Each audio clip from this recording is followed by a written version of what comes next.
and welcome to IGE Talks. This is the Institute for Global Education at 1118 Wealthy Street in Grand Rapids, southeast side on Wealthy.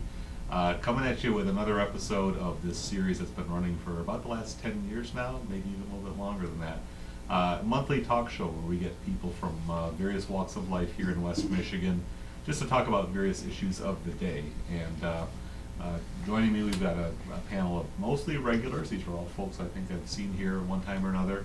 But just to tell you a little bit more about our program here, IGE Talks is a platform for the Institute of Global Education, for global education.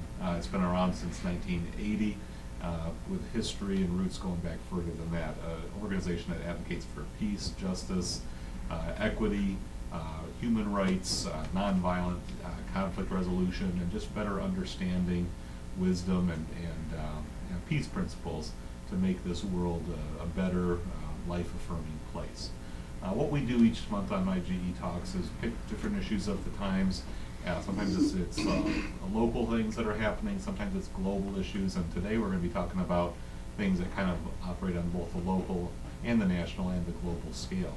We're going to be talking about the International Day of Peace, which will be happening in September, in the week of peace education, kind of centered around that, and also the rights of peoples to peace, that peace and the ability to grow and live and raise your family and seek your own personal freedoms and expressions. That's just the fundamental basic right that life that ought to be respected and supported and promoted by people in positions of authority at the government level, in the business community, religious and other cultural institutions.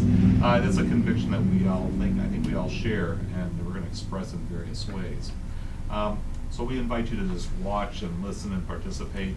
We're available to see on YouTube, on Facebook we've got a page, and of course we broadcast this program on local Grand Rapids community television. So just to give you a little introduction, my name is David Blakesley, and I'm a member of this organization. I've been facilitating this program for a number of years. We're just going to go around the circle, introduce ourselves, what we do, and who we represent. So Burton, let's go ahead and just welcome the audience.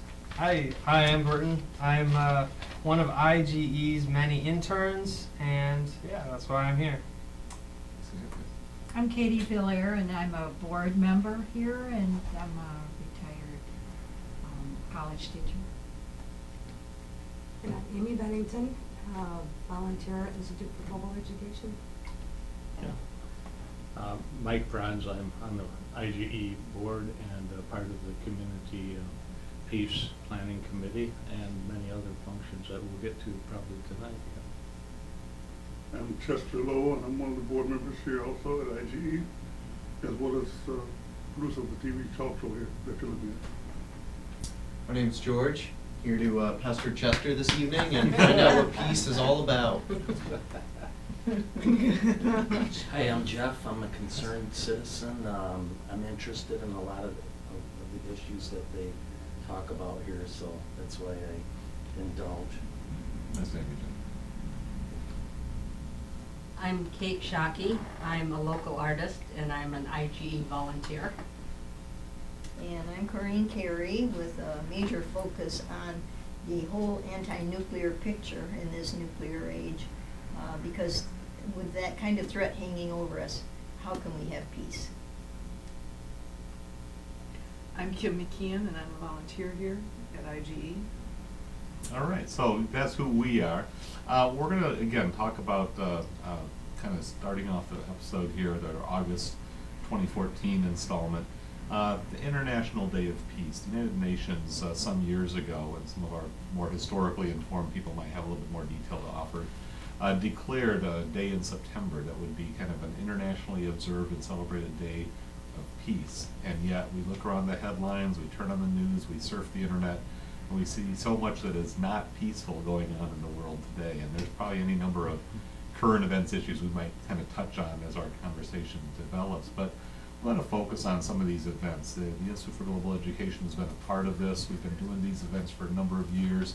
And we've been promoting peace education on the local level in the schools and the community events for even longer than that. I'd like to kind of turn over to Amy to talk a little bit about what we have planned in September. Part of the episode here tonight is to promote these events and invite you, the viewer, to participate in them. So Amy, tell us a little bit about what we have in store. Sure, thanks. As David said, the United Nations International Day of Peace is recognized on September the 21st of every year. And we can look a little more at the history of that date, but wanted to start off talking about how the Institute for Global Education really promotes, raises awareness for the United Nations International Day of Peace, and how we start on Saturday, September the 13th here in town at the East Town Street Fair, which is a area blocked off on Wealthy Street from 9 to 9. There is, booths, nonprofit booths, vendors, stages with music. It's a wonderful day. If you haven't come, definitely come down. Institute for Global Education has an area of booth space at the end, actually the west entrance of the street fair, that we create our Circle of Peace, a peace festival. That Circle of Peace is interactive tables. There's a table representing each of the 7 peace principles, and we invite local organizations to come down and work those tables, and with those activities, they're interactive for children to basically learn, get some hands-on experience with the 7 peace principles, which go over them real quickly. That there is respecting self and others, and there's also respecting nature. There is listening, which is a key part of that, is hearing, not only being able to listen to others, but hearing people who may not have the same views as you do, that may be a differing perspective. Also communicating better. Forgiveness, which is not only forgiving others, but also, having others forgive you and not holding grudges, that kind of thing. Also acting courageously, which is, if you see someone who is being treated, unfairly or unjustly, that you're able to stand with them. And also playing creatively, which looks at nonviolent ways of playing, really encouraging the fact that violent play really isn't fun. That there are other routes to go. And at the end of that, the children who participate get to sign the Peace Pledge, which is posted over there. We do this in various settings throughout the year, but that may have been from last year's Peace Festival. It is. But all the 7 principles of peace, as Amy delineated very well, are there, and they can sign and pledge, that they will play creatively and communicate and listen, do the things that are required. And so it's kind of an educational but a fun experience for all of the families that care to participate. And they can't get into the back door of the festival without coming through our gates, which is one of the nice things about it. So how long has IGE been part of this street fair, and how do we get connected with that? We have been part of the East Town Street Fairs, and we've had, peace festivals, that same idea, the Circle of Peace in, local schools, middle schools, elementaries. Colleges. But we've been part of the street fair. I believe this is the 5th year, Okay. 4th, 5th year. So we've definitely met a lot of people down there, and it's a great event. Are we looking for volunteers or just, participants? We're always looking for volunteers. Sure. There's, if you have any questions, additional information, if you're interested in participating as a volunteer with organizing, if you want to help us organize, we're still working on that. If you want to volunteer day of, September 13th, or if you have an organization that, you're part of an organization that would be interested, I would say, contact the IGE office at 454 1642. 1642, thank On the you. wall behind you. And, or. It's on the screen already. All He right. does good editing. Yeah, or, What area code is that? area code 616. Oh. 454 1642. 1642. Or emails at Amy Bennington at rocketmail.com. All right, put your email out there as well. So that's September 13th, but the Yes. UN Day of Peace is September 21st. So we have this week of peace education. Are there other things happening between the 13th and the 21st, or? At the week of September 15th through the 19th Mhm. is the week of peace education in the Grand Rapids Public Schools, and Mike can speak to that. Oh, thank you. Yeah, and it was just, my pleasure to speak to the board last Monday night. The school board? Yeah. School board, yeah. Grand Rapids School Board. Who passed this resolution for the 30th consecutive year, going back to May of 1984. And I can remember clearly Phil Young presenting it and reading it to the board. The treasurer to the board then was one of our members. And the group that presented what was Educators for Social Responsibility with strong support from IGE. And I'm sure, Corinne, you were probably there, right? Katie, I you were think there, so. you were vice president of the ESR at the time. And Well, it was a new idea to focus yeah, and it came at a very education on peace. dangerous time, 1984. We were in an incredible nuclear buildup. There was talk about détente with the Soviet Union or global nuclear annihilation. And they were saying things like, if we had enough shovels to go around, we're all gonna make it. And this was scary. And I had one board member, not a board member, but an administrator say, "You're political, aren't you?" I said, "Well, if that's what you gotta do to get things done, I guess we're political." And Reagan was in his big buildup, $2 trillion for the Navy and the nuclear Navy, which they're about to rebuild in another 6 years. You'll be hearing about it. You want to rebuild the whole thing. Do we need it? Anyway, we presented this to the board, and we had a modest, poster contest. And then later we learned you don't have contests for peace. All participants are winners, okay?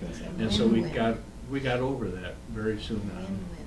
And we had every year we had a different kind of program. And we took a lot of art. The students just threw themselves into this. This is what amazed me. We had participation from the parochial schools, about 8 of them, the public schools, and they would bring in their artwork, and they would do a lot of other things. And then we'd have a peace celebration day at the end of the week on Saturday. One day we had them at Grand Rapids Community College, then we had them at Grand Valley, then we went the college route. And then we had them at a religious place, the Methodist Peace Center, and we went down into the inner city. We had them at, and I could go on naming these places, and then the displays of peace work throughout the week, and we had good press coverage of this. I remember in 1992 with and every time there was a global conflict, all of a sudden the press got extra interested. What are you guys up to? And they came down to the what was that Peace Center downtown that we had the big display. That's now the police. Oh, yeah. Yeah. Okay. There were 800 contributions by local students and so forth. I could go on and on about what we did. We came out to the Burton area, and went into the mall there.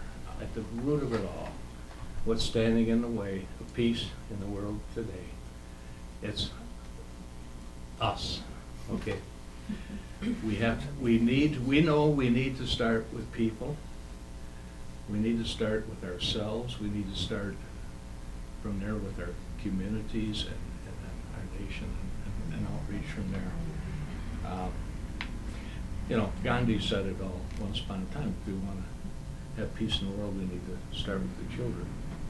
And so our programs are directed at children.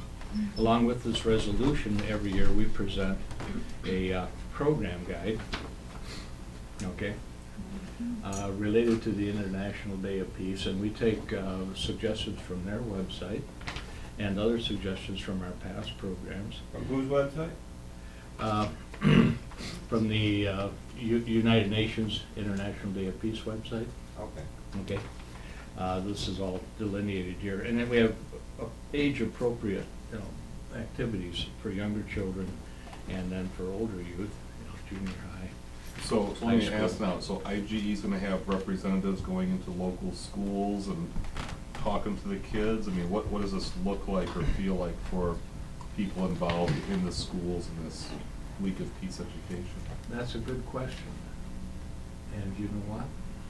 I don't have the answer. Okay.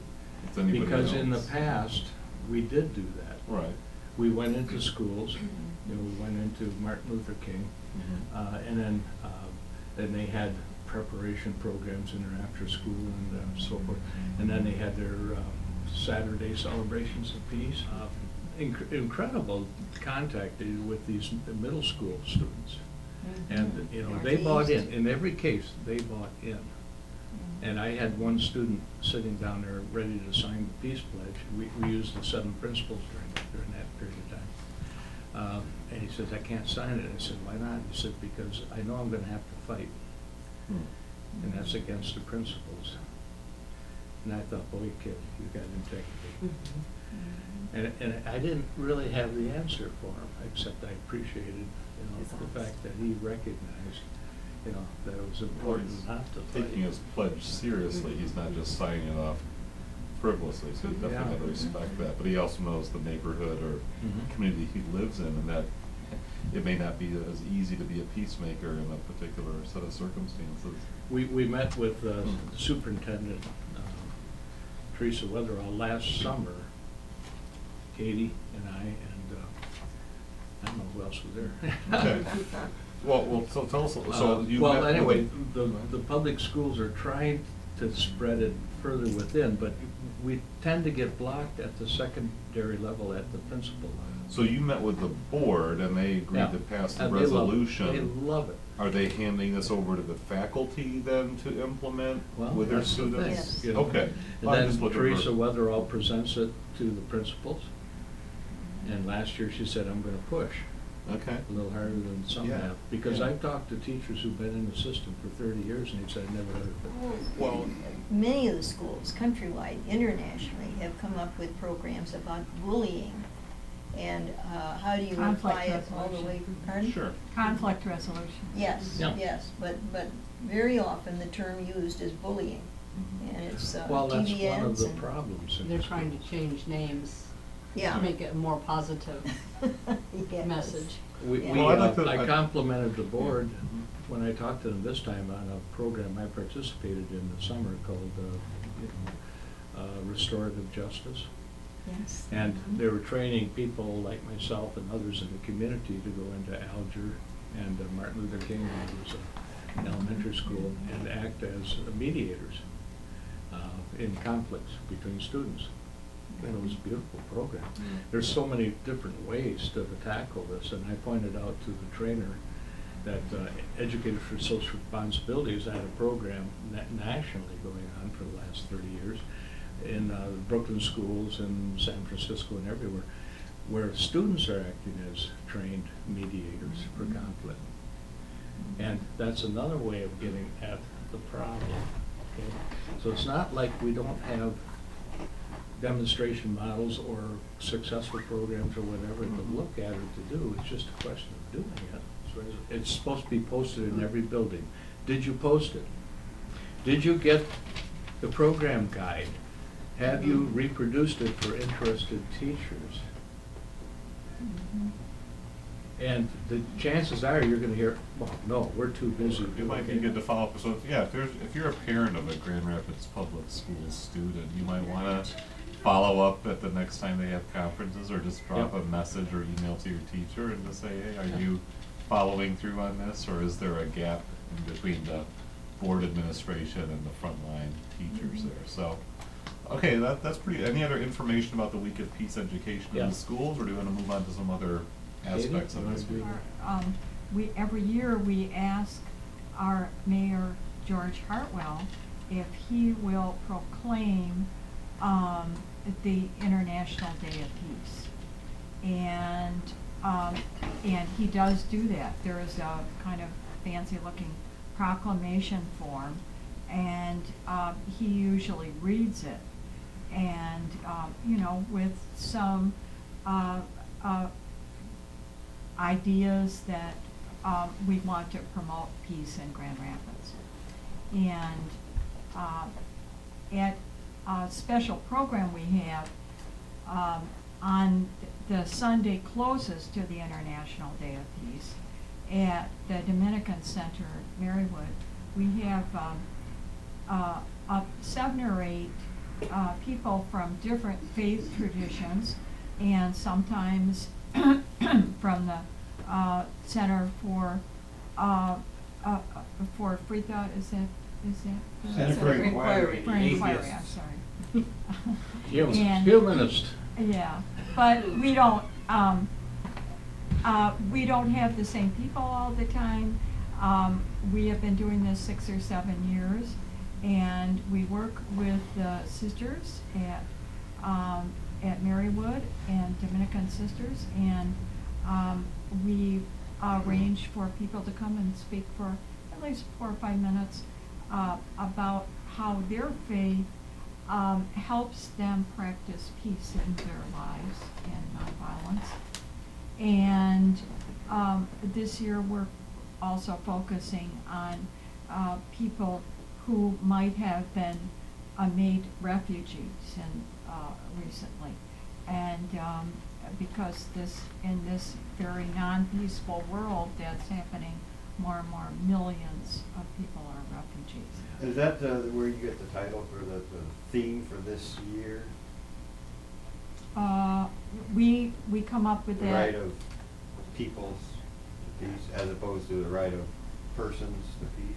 That's Peoples the- means ethnic groups. Well, that's the UN's title this year, the right of peoples to peace. No, we don't follow what the UN theme is for the year. We have our own theme usually. We've had one for peace in the environment and women in peace and so on. And that service that she mentions is at the Dominican Center at 2 o'clock on September 21st. Katie, the theme is this year.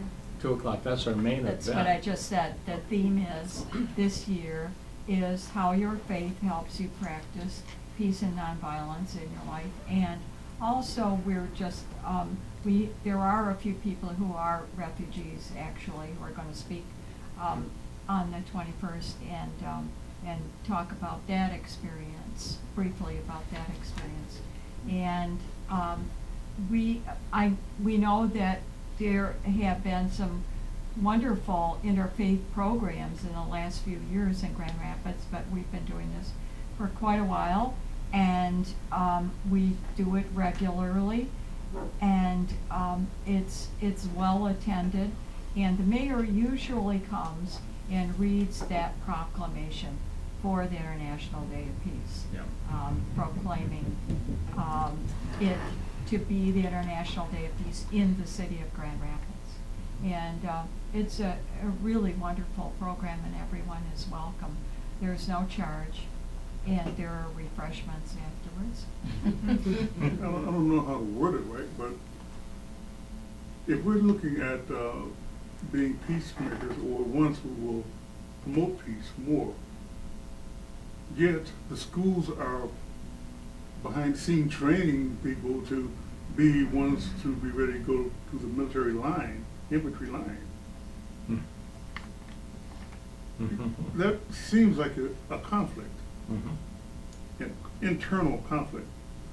Yet, we're trying to stop conflict, but we're promoting peace while developing conflict, according to what it seems like. Now, I'm not sure if I'm on the right track or not, but from what I've seen in the past, as well as what it sounds like now, see, I was thinking, you have something on paper written here, and things, ideas you have on paper that are written are ideal, but idealism sometimes gets wiped out by other people's action, which they've been That's trained exactly for. what happens, yeah. How And do you, people how do you? see- We've had a working People group. see peace as a lot of times promoted by the military, and there's that. There will be there- peace after we wipe out that- our enemies. Yeah, and even the UN people are called the peacekeepers, and maybe many of us would think, well, sometimes it is a kind of necessary thing to prevent,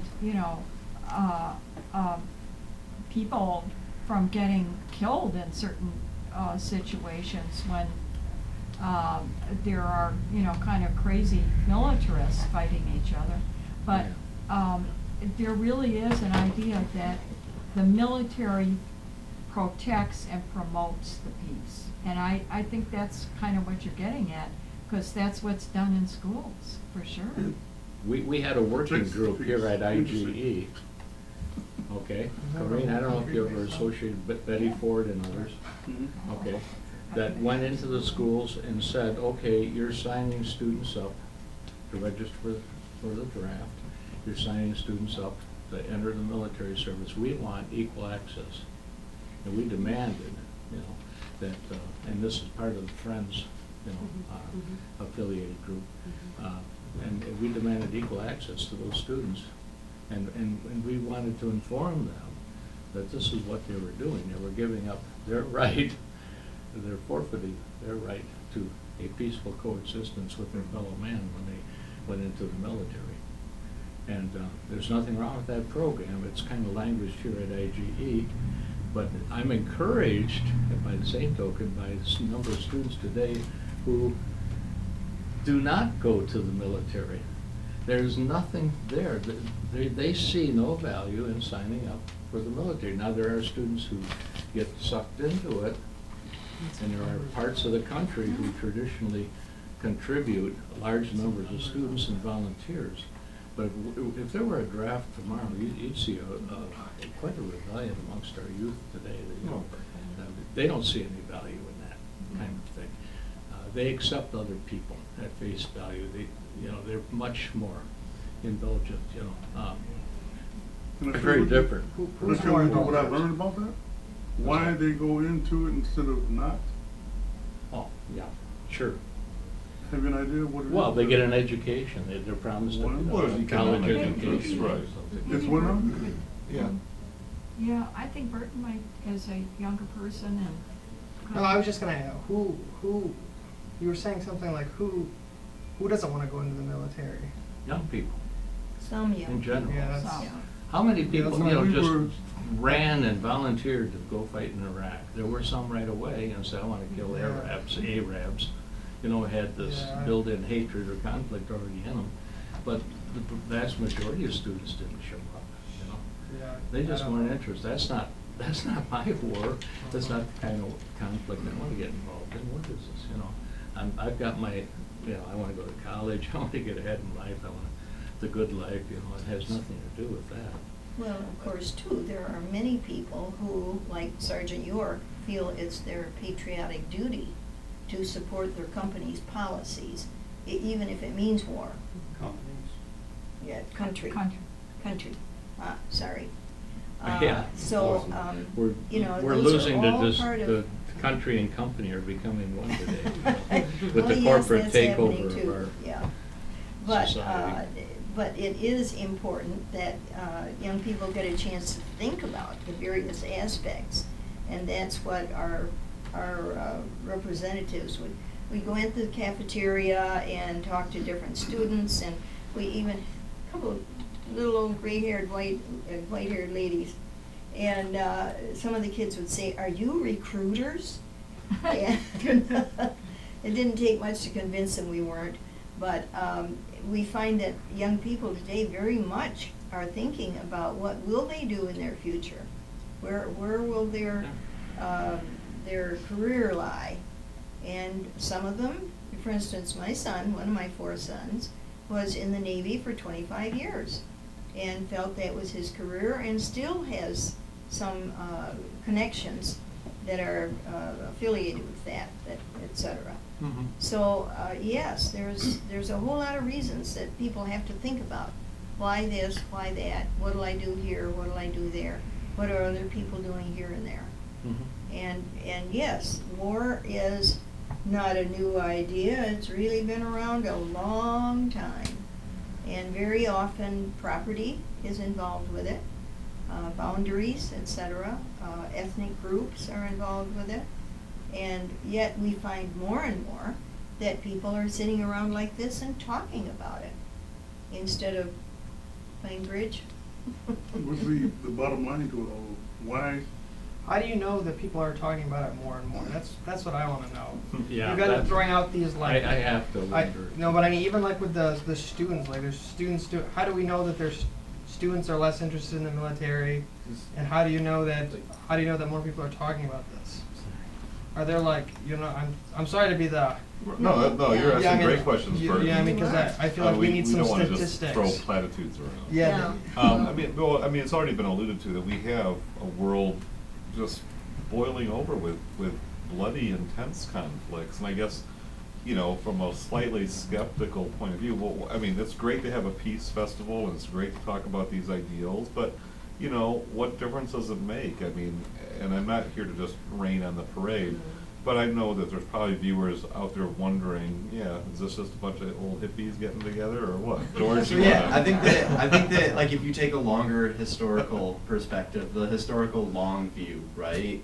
Things are going pretty all right for us. Like, Oh, we're pretty comfortable. so the whole idea that like the whole idea of even that like war and conquest would not be like a good thing is sort of new, right? Like in the Middle Ages, if you were not out like engaged in conquest and like feuding with, you know, like your locals, like you were nothing. Like Right. to be engaged in the study of literature or music was like not really approved of. And then, Even Unless you Manifest became a Destiny monk. out west. yeah, like Manifest Destiny, right? And so like I think that there's sort of this thing that's going on as humanity sort of evolves and we get better like communication and all these different factors play into it, that there becomes like the level of violence that's acceptable has sort of been decreasing, right? So like torture was completely acceptable in the Middle Ages as like justified.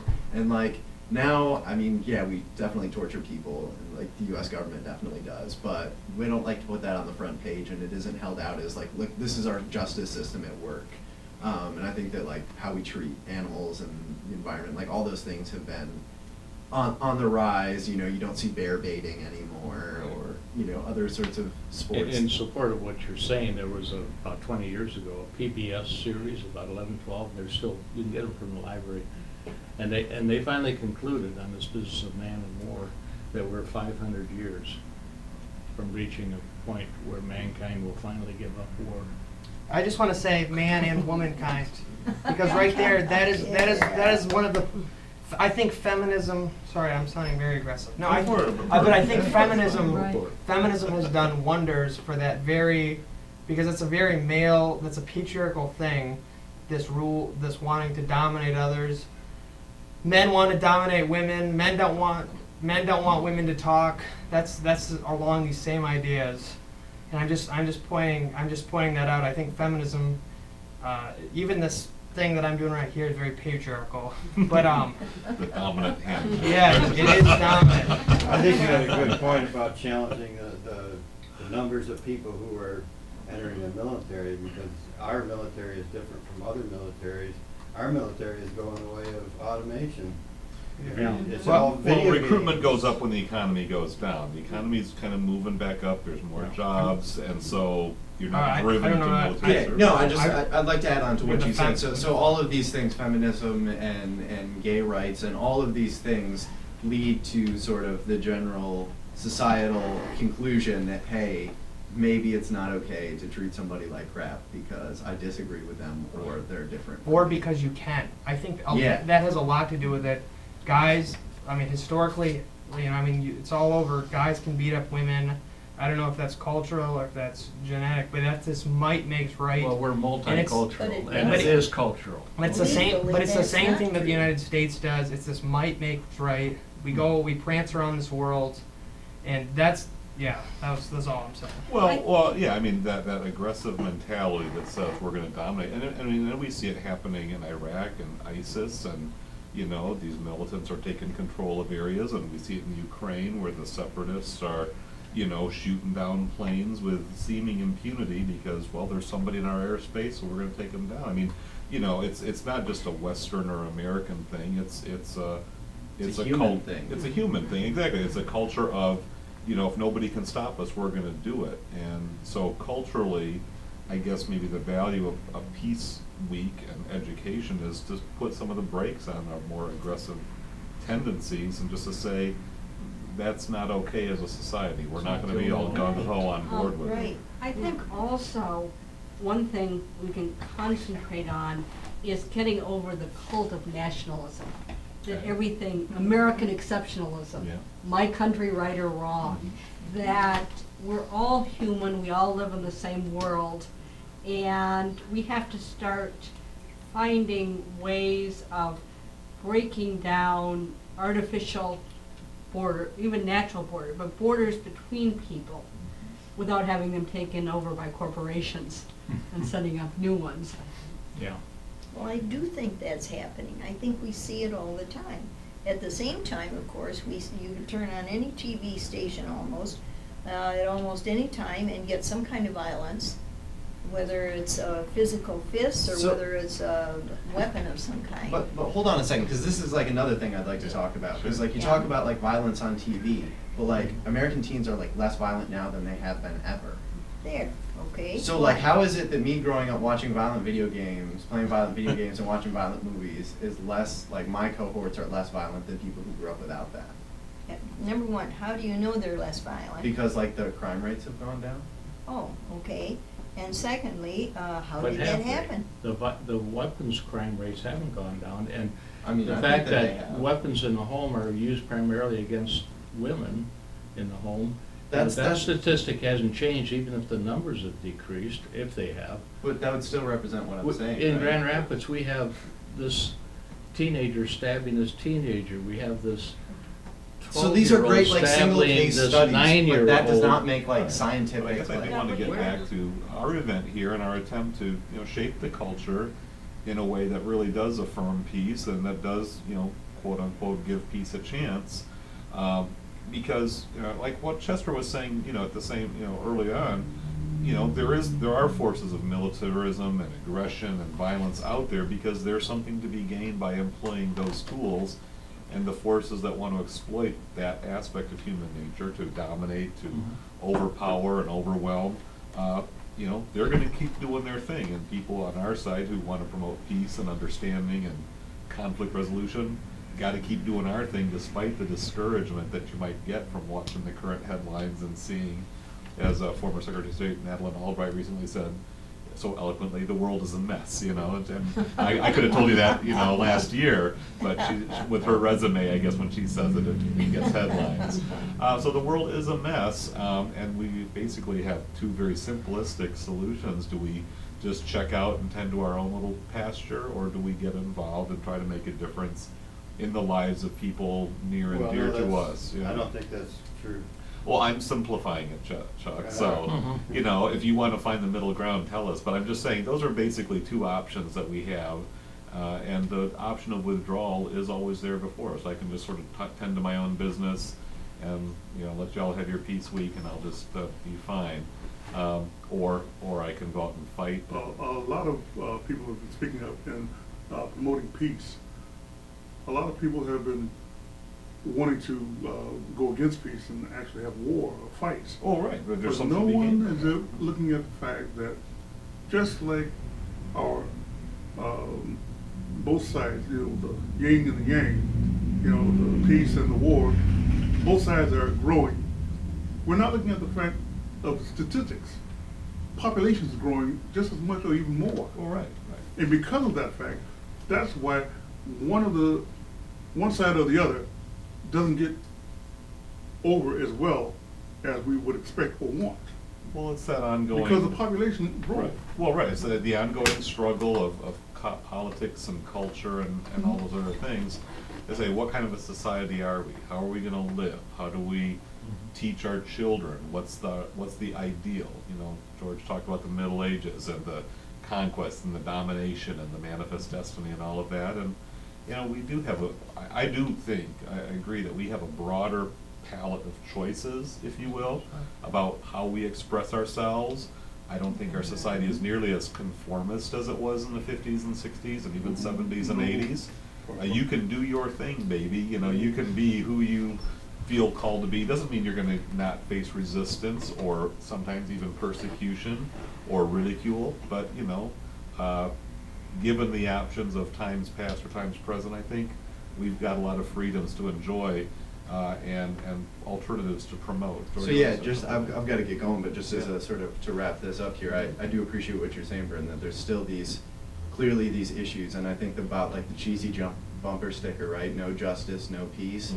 And that kind of is what you're talking about, right? That this idea that like, if there are people who feel that they've been slighted or they don't have enough or whatever, that's gonna cause conflict. And so working to make sure that everybody has what they need to live a life that's comfortable for them and their family is important to think about as citizens, as global citizens. And I think that that's important for everybody to make that decision for themselves about how to balance their own needs and the needs of everybody else to have a global society.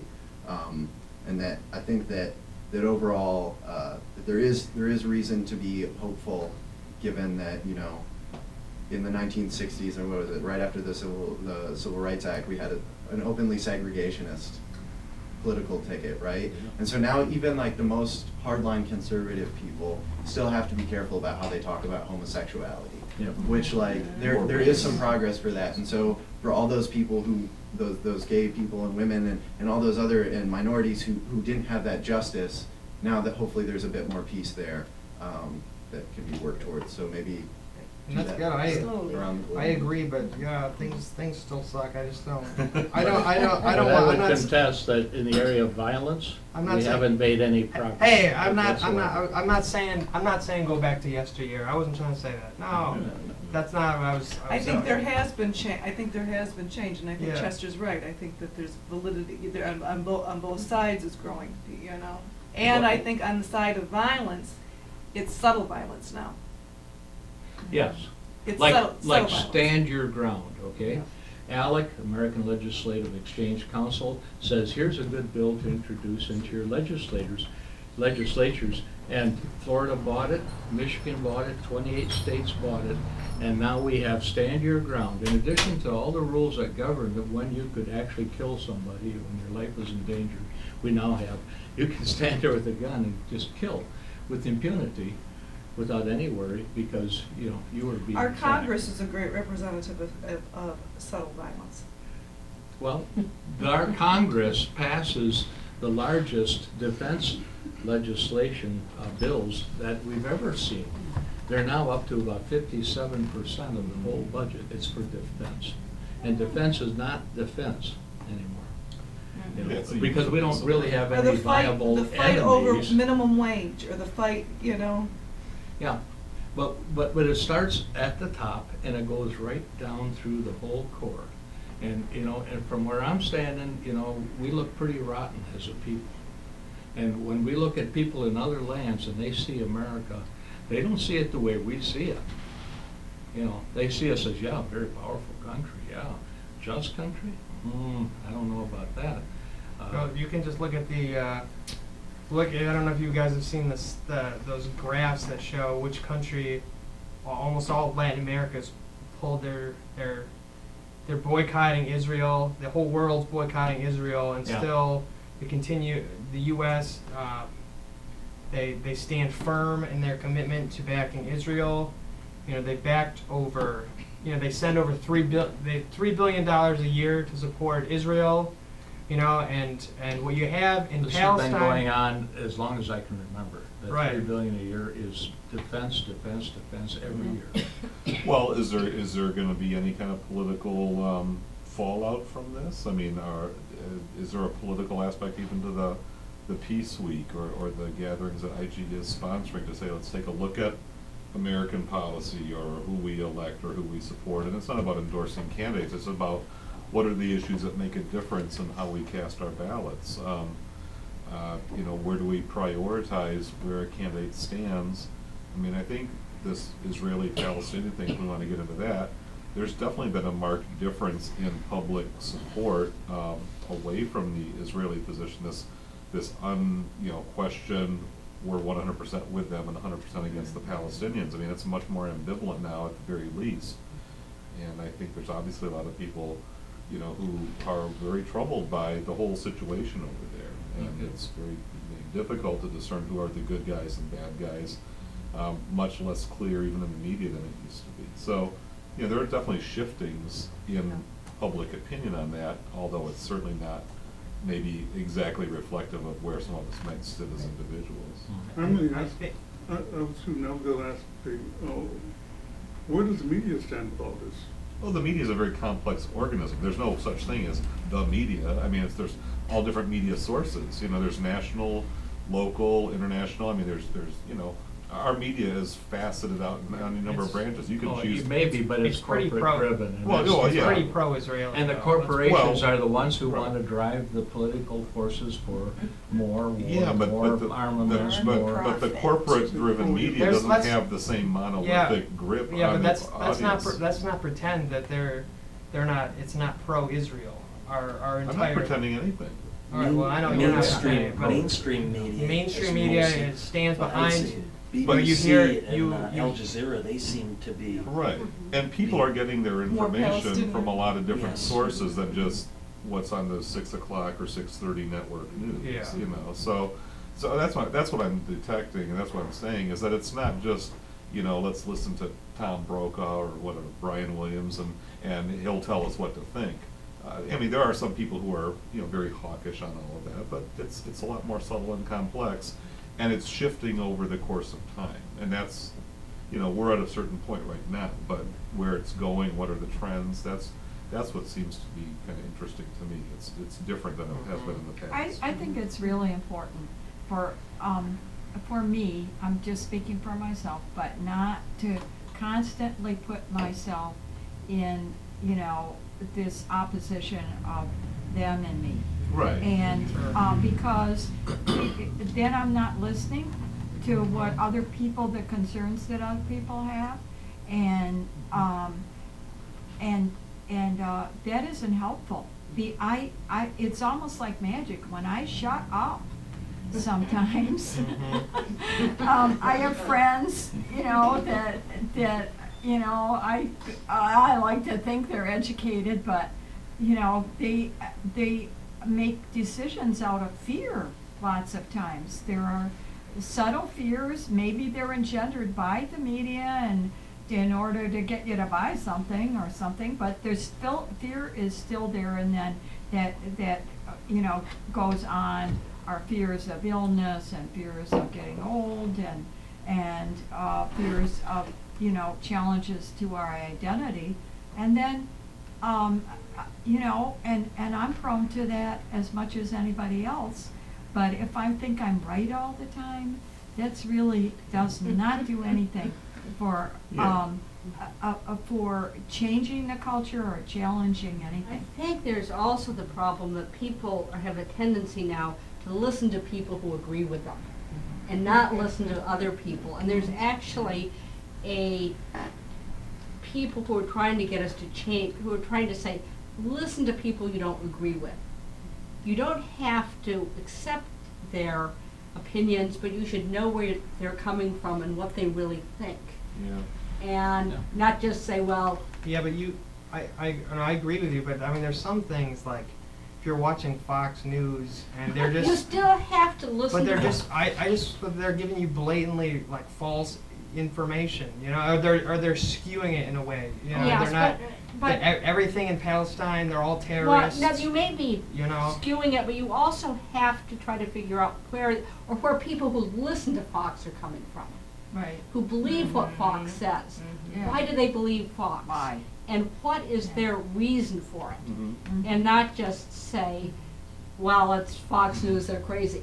Though I did, when I was in Cleveland recently, I saw a bumper sticker that said, if you keep hearing crazy voices, turn off Fox News.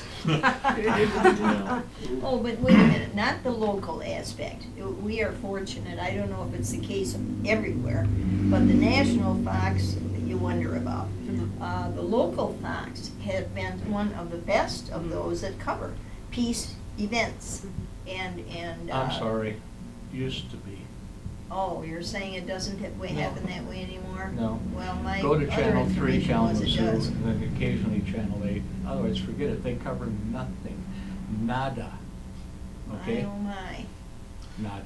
Well, That surprises me, you because that know, wasn't No, my I know, experience. I know, they covered the 5th anniversary of the war in Iraq, they did a magnificent job.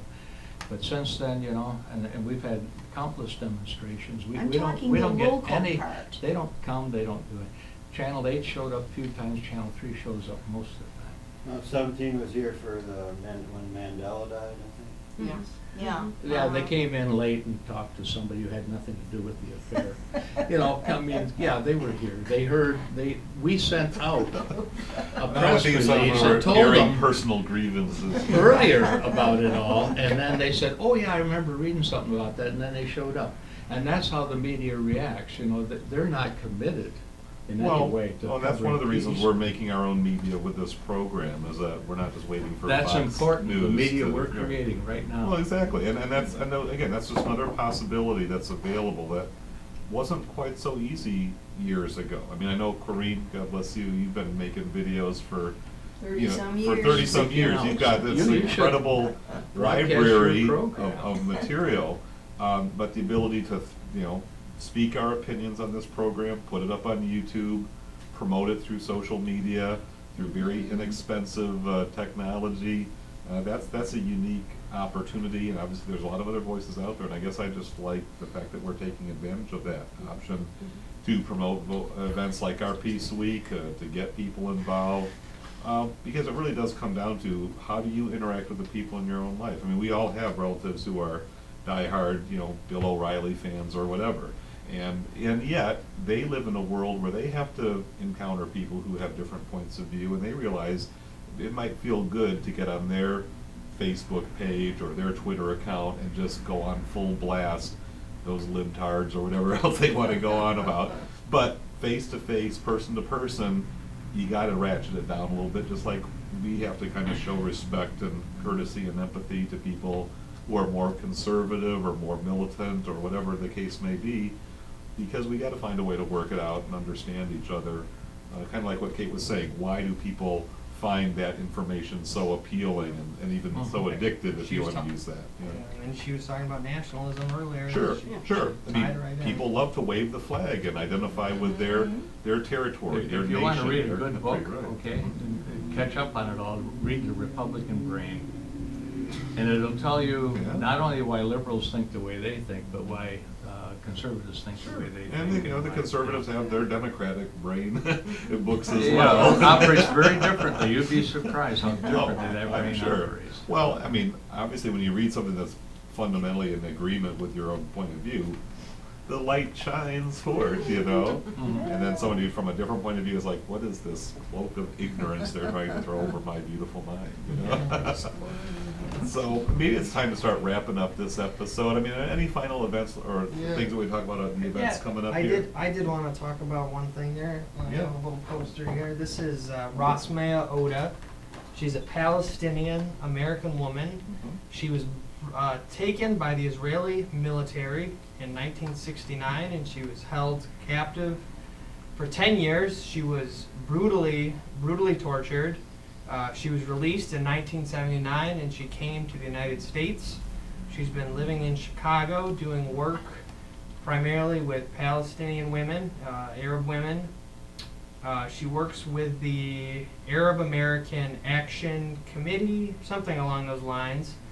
So she's been here for the last 20 years. The Homeland Security showed up at her door and they arrested her. And they said, hey, this is immigration fraud. 20 years ago, when you came here, you didn't tell us that you'd been charged. Yeah, so when she'd been tortured by the Israeli military, she was like coerced into admitting to doing something that she hadn't done.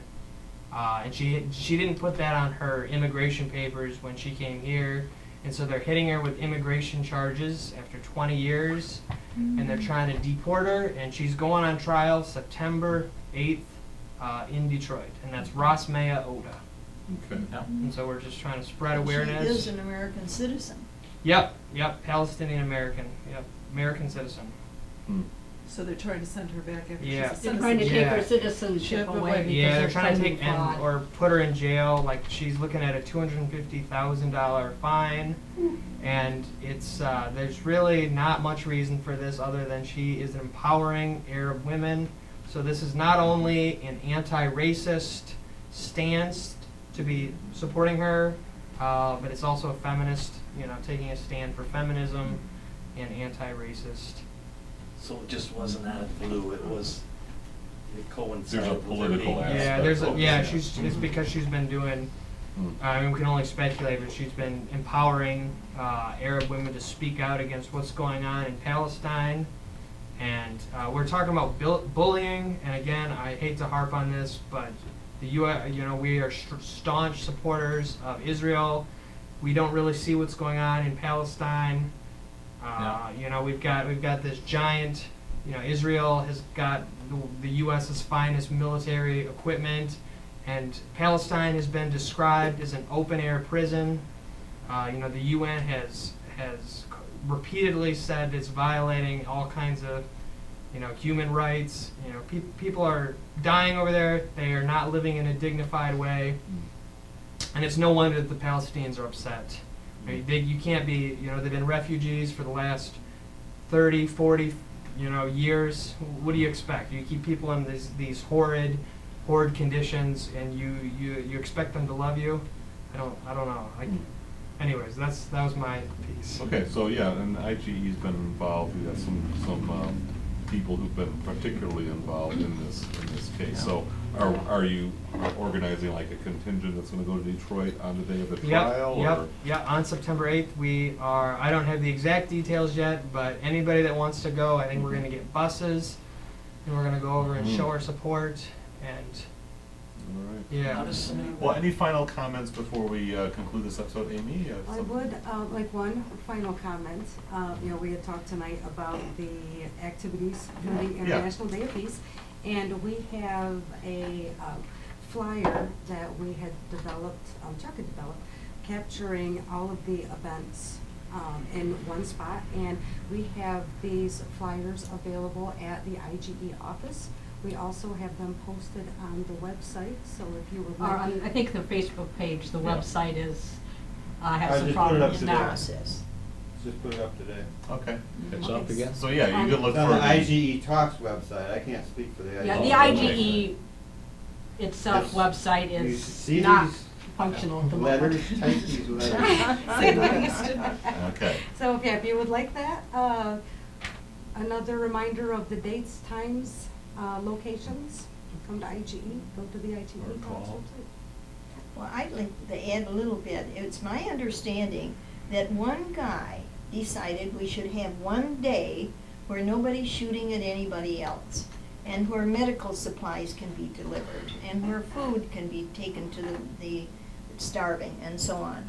And that one guy, whose name I don't remember, I hope somebody else does, British actor?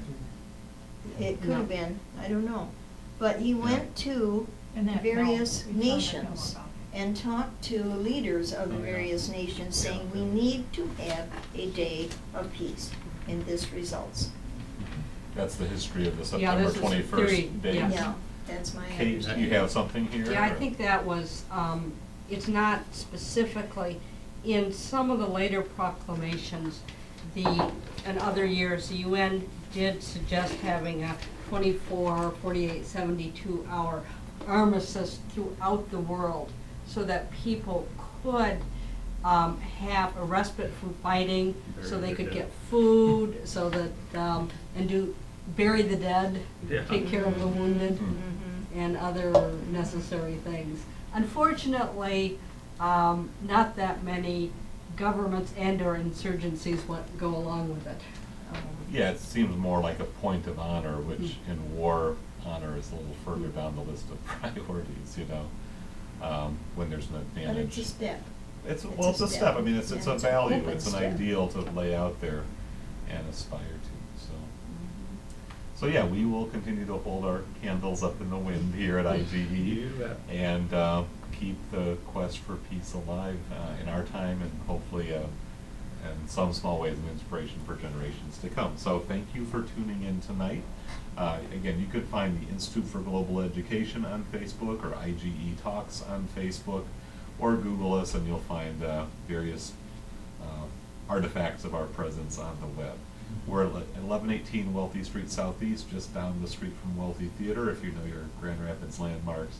We definitely hope to see you out at the street fair in September and be a part of the events, not just that week or that weekend, but what's going on here at the Institute for Global Education.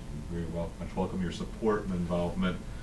We are a very grassroots, nonprofit, low-budget organization, so any contributions you might want to think about sending our way would be greatly appreciated and put to very good use. And we are a 501c3, so any That's right. contributions are tax deductible. Yes, talk to your tax advisor and get the full advantage of your philanthropic spirit there. Our So- volunteer controller. That's right. Just- All just- right. We're very grateful.